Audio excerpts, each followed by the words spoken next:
Mak, aku mau tambahin soto tadi untuk mama. Makan lah, Mak. Mak makan.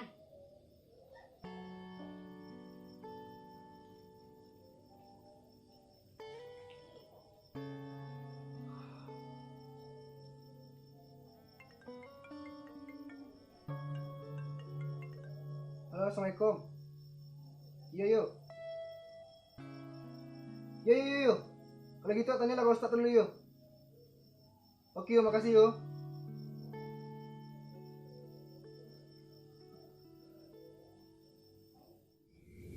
Larangan menikah dalam agama Islam tuh yang pertama beda agama itu ndak boleh ya.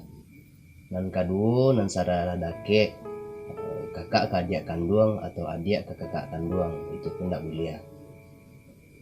Siap tuh orang tua kepada anak atau anak ke orang tua itu pun ndak boleh ya.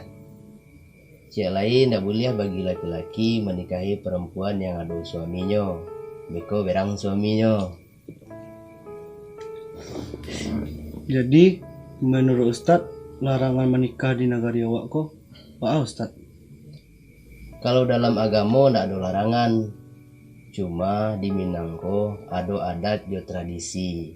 Saran nambo cobalah tanya pada datuk kepala kaum untuk mencari jalan tengahnya.